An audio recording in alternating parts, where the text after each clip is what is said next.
is everybody? It's me, Wyatt Wrestling. Welcome back to another episode of the Conversations with Wrestling Contenders. Um, I have a really special guest today. You might know her from Instagram, Sadie Salvatore on YouTube. Go check her out. Well, please welcome Haley Wrestling. Hey, Wyatt. Hello, Haley. You ready for this? Yeah, All right. First question: when did you start doing content? when did I started content about 3 years ago on YouTube, but I didn't get serious about it until January of this year. And by serious, I don't mean like making money off of it, but I didn't start like constantly posting on YouTube until about January because I just had a lot going on. And then I decided I wanted to do it like more permanently, I guess, and more consistently. Okay. Okay. Um, Why did you start doing the wrestling content? Did you want to do it for fun, professionally? What's your perspective on that? Wrestling content specifically, I decided to start doing because I realized it was like what I was most passionate about that I'm currently involved in. And it kind of like it spoke to my inner child, and I realized like I don't want to be like a content creator professionally. It's not really my goal in life.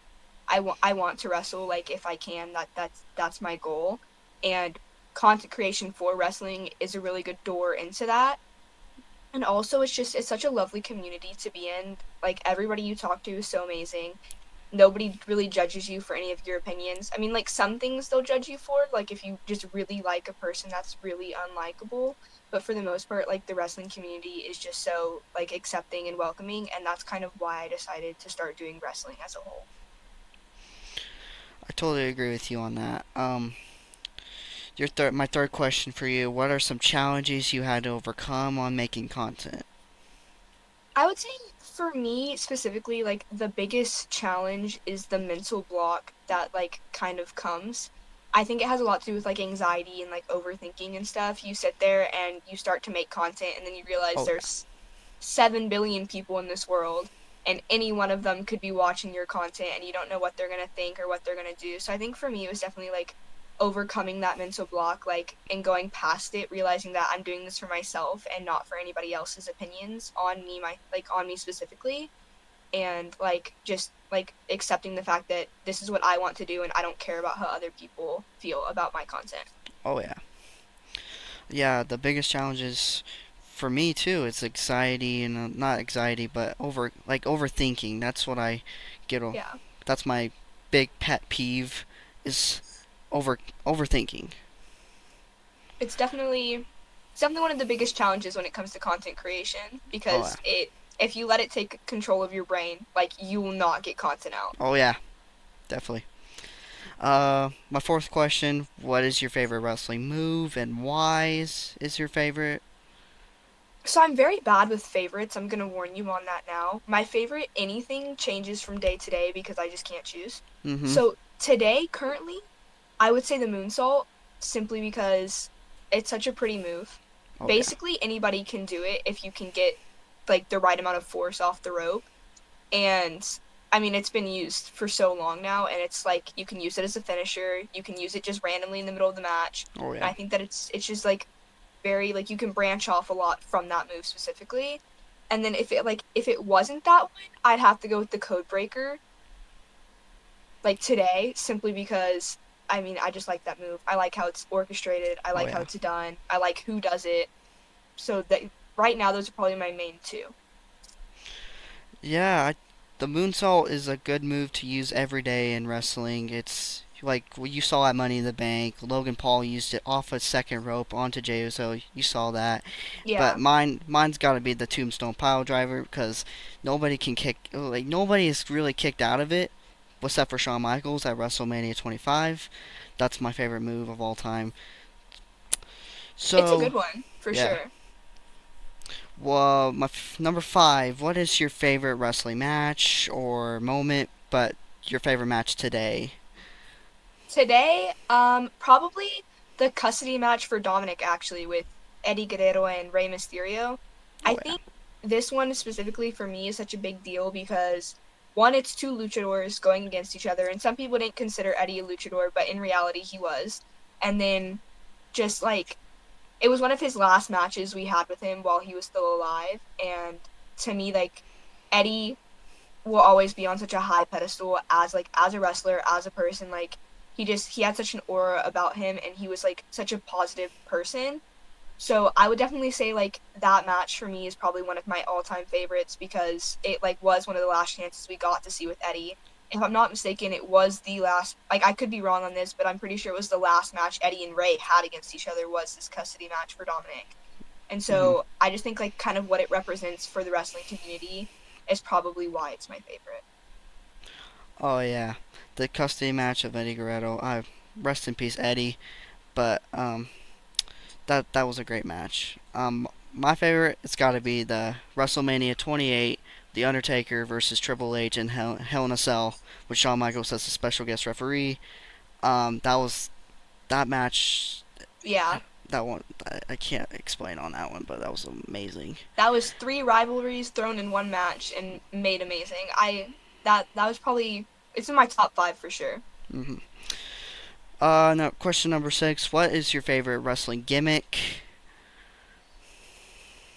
Alexa Bliss as the Fiend Okay. when she was with Bray Wyatt. I kind of want them to bring that back, but I don't know if they will because like Bray Wyatt's no longer with us and everything. But definitely her as the Fiend. I love like how they made it seem like she was possessing people.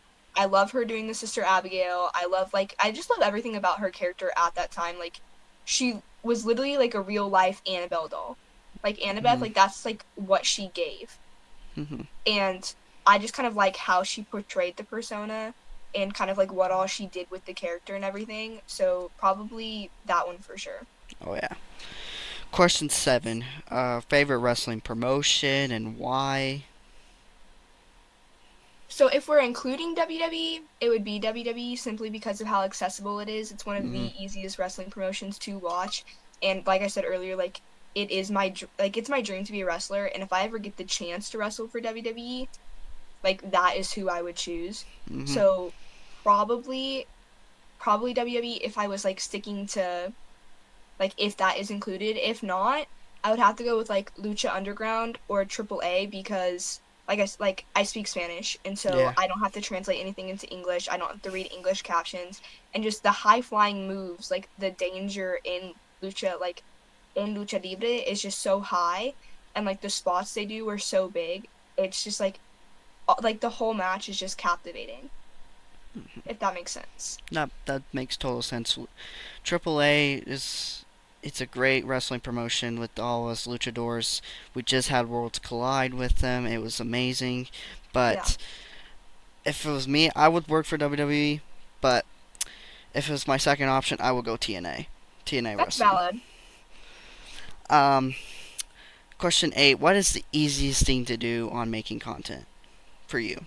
This is gonna sound really dumb, but like I would just say existing. Like existing as a content creator is so simple because when I started out I think my Instagram maybe like a month and a half, 2 months ago. Like I didn't start Hmm. out my Instagram that long ago. Oh yeah. And right off the bat, I found you, I found Cameron, and then Dom and like Dom and Kelton are like new people that I have like connected with in the wrestling community. So I would say it's just existing because no matter what, like you're gonna find people that you can talk to and that like you'll like streaming with you on your YouTube, the interview we're doing right now, like I Yeah. would say that is just like such a big thing for me and it has to be one of the easiest because I didn't really reach out to anybody. Yeah. Like the first thing I did with you was I joined your lives and now we're here having this interview. So Yes. I would definitely say that like you're not gonna get any hate for just existing in the community and Uh huh. you're not like gonna stress yourself out by just being here because there's Oh yeah. always somebody to talk to and there's always something to do. Oh yeah.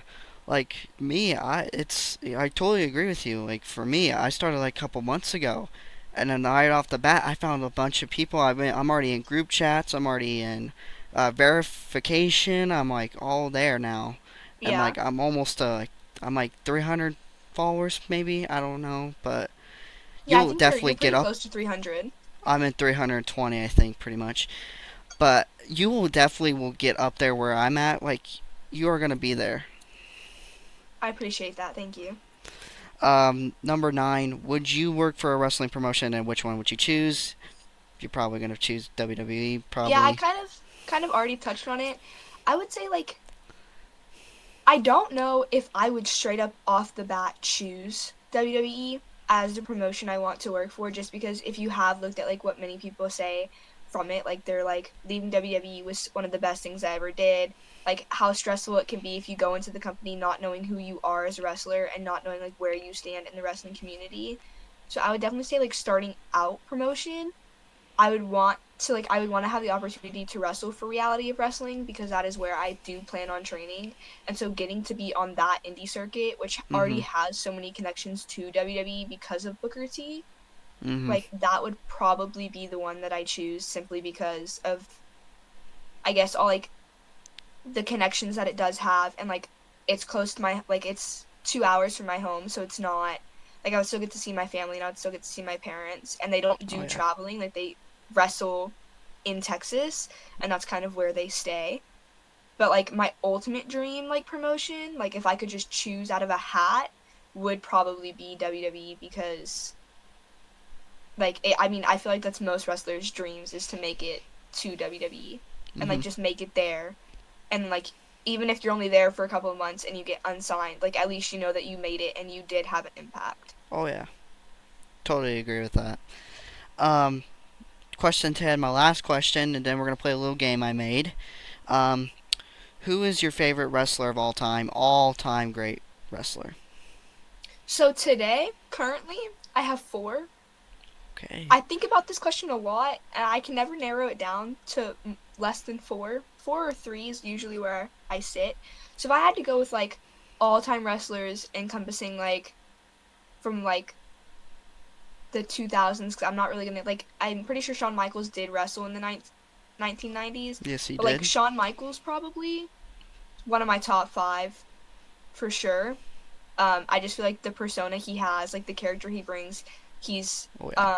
over like NXT now. Like he does a lot of the stuff for that. I would say him, his wrestling, like really like with Triple H and with The Undertaker really like brought me out of my shell when it comes to like wanting to do this. And then I would say CM Punk because I mean he's the best of all time. Like Mhm. there's I don't think we really need to expand on that, but Mhm. I would say like also with him it's like his persona, how much he cares about like mental health and everything is like it's a super important thing to me.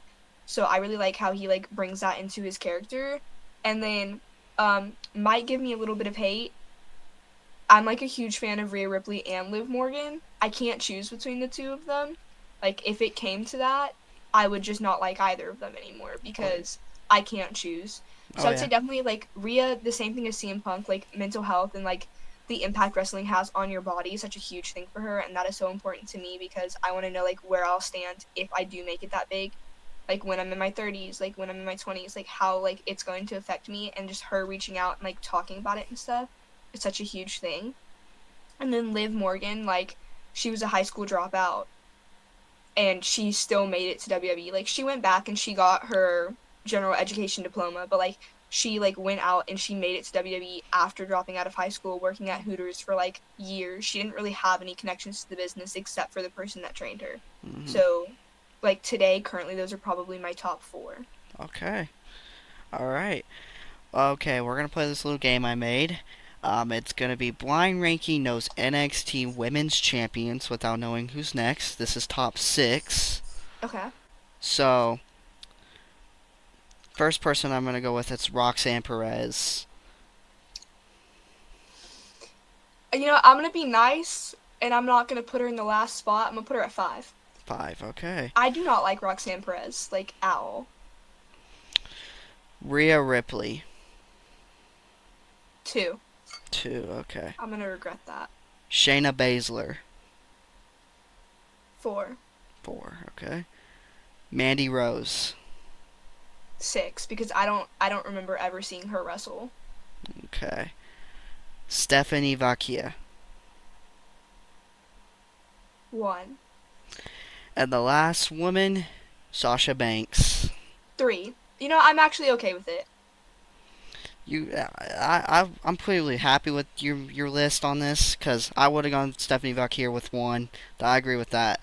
But Mandy Rose, I remember she is a great NXT Women's Champion, but Roxanne is even greater than Mandy Rose because she's the longest reigning NXT Women's Champion of all time. So I Yeah, totally agree with this list.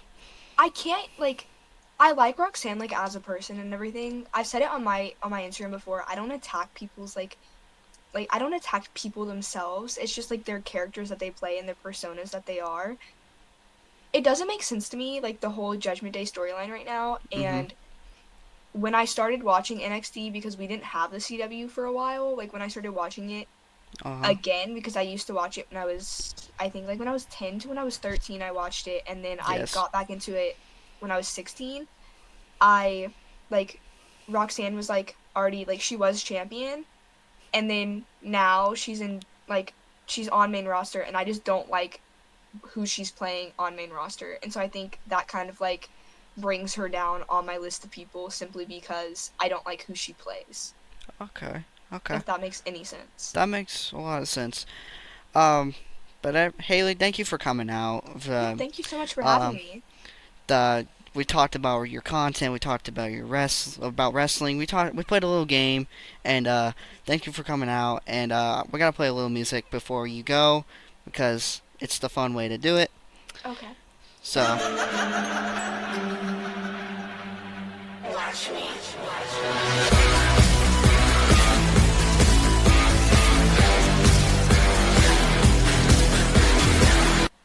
but thank you, Haley, coming out again. Thank you. Yeah, thank you so much for having me. Bye, Wyatt. Bye, everybody.